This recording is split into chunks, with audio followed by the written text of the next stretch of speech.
I'm going to introduce the proposition for a certificate, and I'm going to motivate why we got where we are.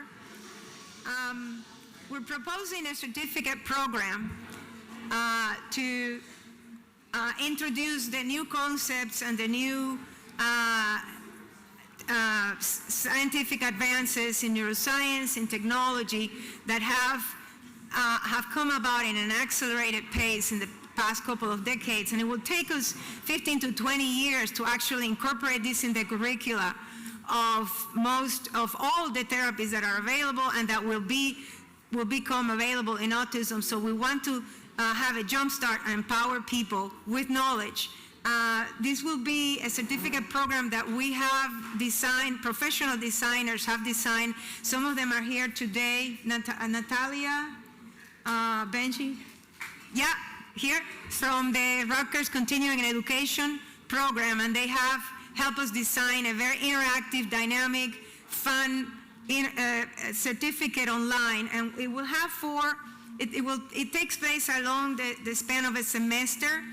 It has 4 courses which go over the history of autism, how it all started, how we got here today, and it has along the lifespan, preschool, neonatal stages, preschool, school age, adulthood, and it has a vision of what is like in the United States and what is like in Europe, in Australia, in New Zealand, in South America, because the United States has a particular system of private medical insurance that is very different from universal medical insurance in other countries. So it's good to have the different perspectives to understand how treatment evolves and how it incorporates issues with insurance coverage and so on.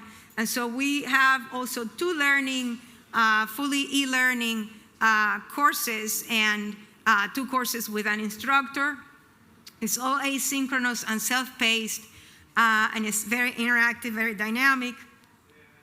It's not a certification program in the sense of an accreditation program that you see out there. It's more like a tool to empower you with knowledge. And who might benefit from it? Everybody. The purpose of this program is to change the vision, the perception of society that society has on autism, because that will help everybody.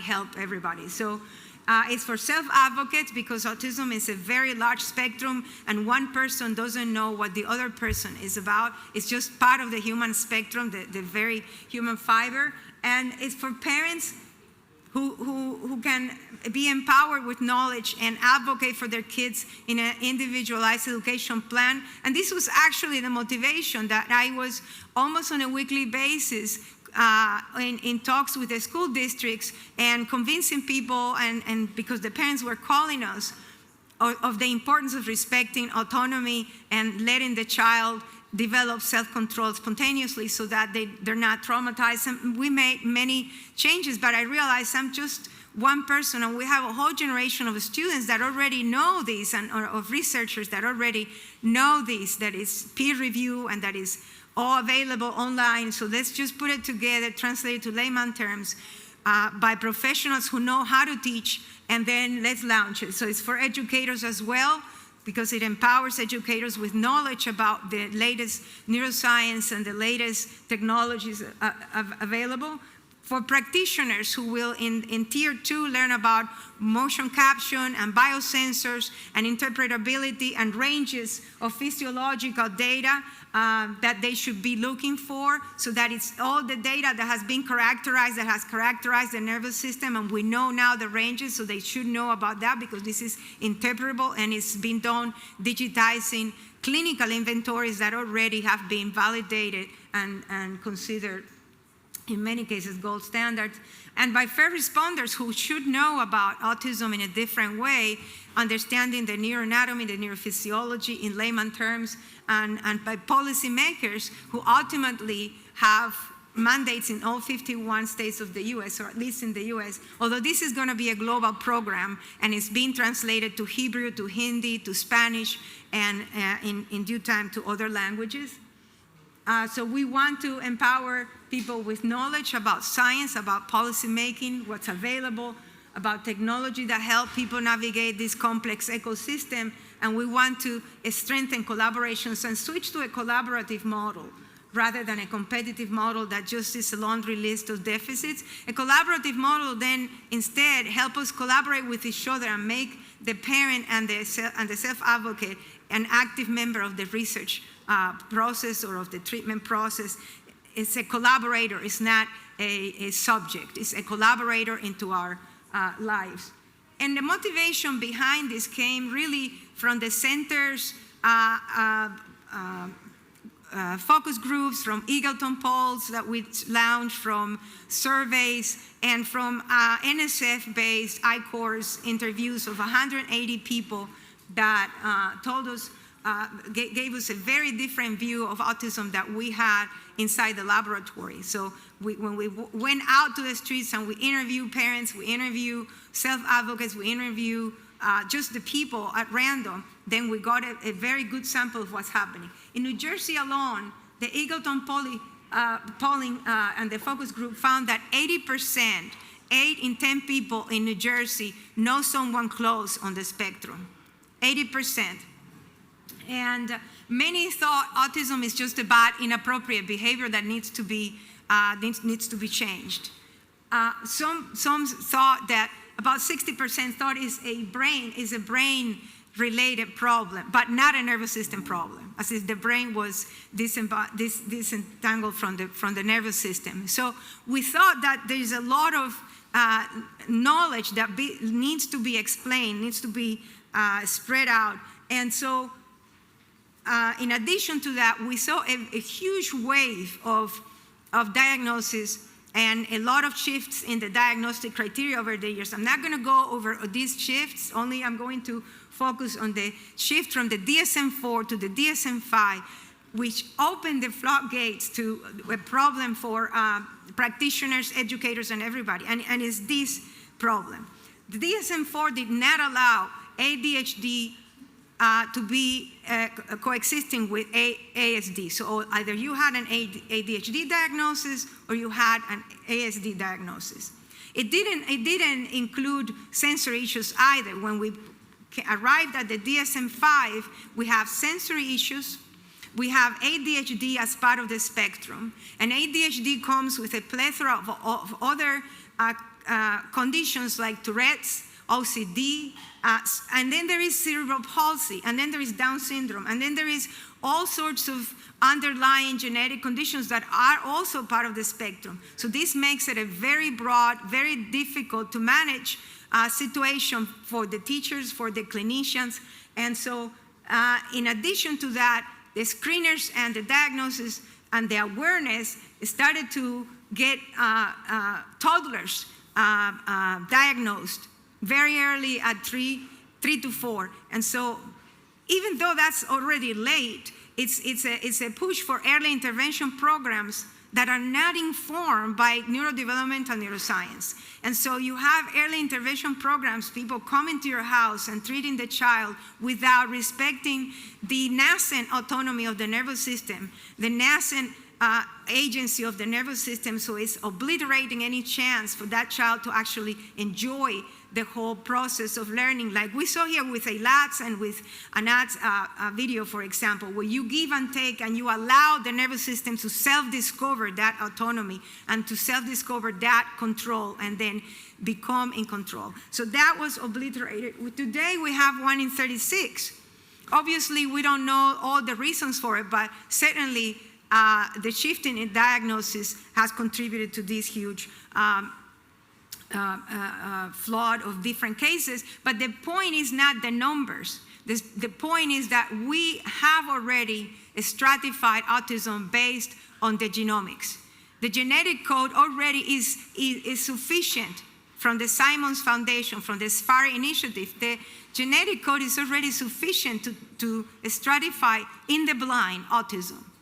There's no need to have this broad spectrum when we have already a genetic code that tells you different subtypes. In addition to that, we then went and launched surveys for the BCBAs and for the developmental therapists, two different opposing views of autism. And this is the results from the BCBAs. The results from the developmental therapists are the same. This was actually, it's Goldie here. Yeah, Goldie. Yes, Goldie was an instrumental piece in this. She collaborated with us and brought this to the BCBAs. They did their own survey. Because we didn't want to bias it, because we have our own view of it. We have our own agenda. So we let them, and we let the developmental people do their 15 questions. And these are just 3 of the questions that they asked themselves, and they got approval from their own board of certification, from their own entities. And this is what they told us when we asked, are you open to diversified treatment combining aspects of multiple disciplines? And we asked this because they already had gone out of their way to learn and get certified in the developmental model. And we were surprised to know this.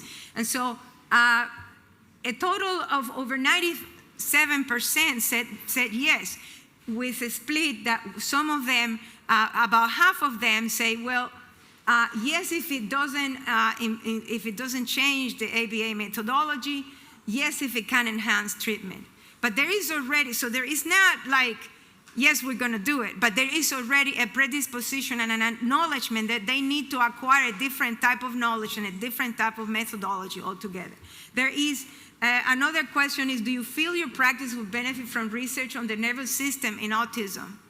And 87% of them say yes in New Jersey, and 76.9% of them say yes in the US. These were 170 and 170 groups, randomly chosen. They just came online and answered this. And then lastly, there is some evidence on wearable sensors to measure nuanced behavior and social exchange. Would you be open to such technology to collect data on social behavior? And there, 88% say yes in New Jersey, and 85% say yes across the US. So there is inherently and these were comparable to the developmental practitioners in a DRR floor time. So there is inherently a sense of a desire to collaborate, at least an acknowledgement that there is something that needs to be done to change the way their practices and to move the field forward. And I want to say that I was very intrigued by both answers. I'm not saying that, I'm not putting this up, but we will publish the whole 15 answers, because above all, both groups were very concerned and very stressed about the well-being of the child and the well-being of the family in both groups. So in one case, the leadership is already ahead of the time. The developmental group is really already moving forward with all of this. In the other group, the leadership is more reticent, is more conservative about it. But they need to think about their own practitioners who are expressing the stress that they're under because they need this in their curricula. They need to be educated. They need to be retrained to retain whatever they have that works and add the complementary piece that is missing about the autonomy, about the agency in the system. So with that, and it's just a very fast sort of run through what motivated us and how we came across this conclusion, like we need to really have an education. So we're gonna just give you a little sense of how we see it in the lab, and this is just like a trailer of a bigger, larger, a longer documentary that we are putting together about the need to learn, the need to educate, the need to revamp our view of autism. If you move the sensor on, you can see it. Good. Yes, perfect. We're going to measure Theo's height to his occipital bone.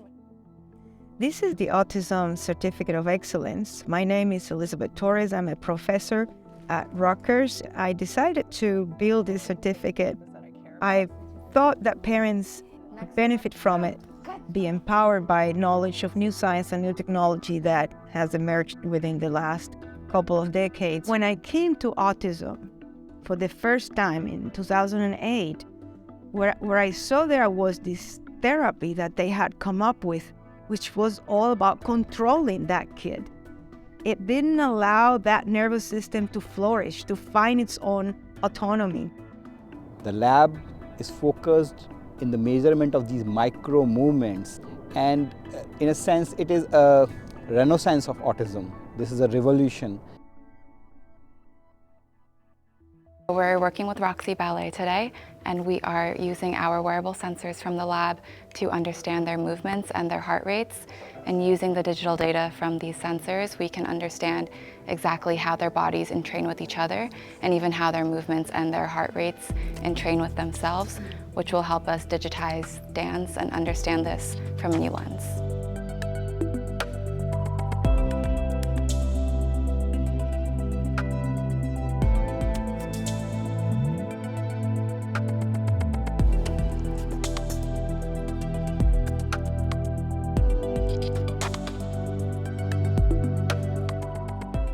So with the heart data, we're basically tracking the electrical activity of the muscles on the chest.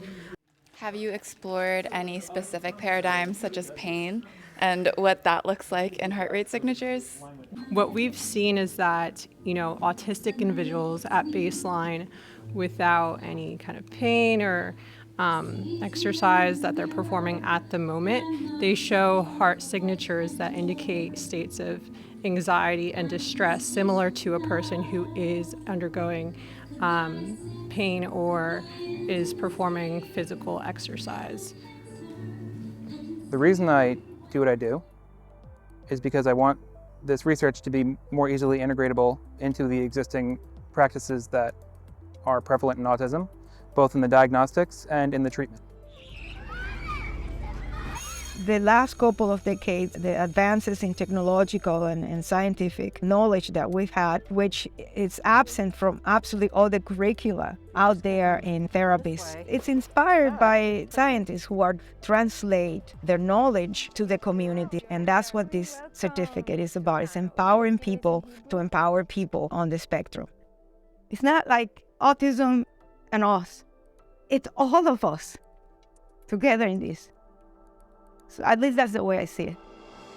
This is This is the autism. The Autism Renaissance. Renaissance. Renaissance. Renaissance. Renaissance.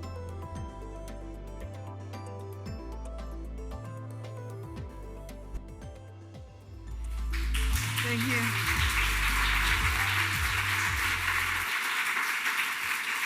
And with that, we're going to go to lunch.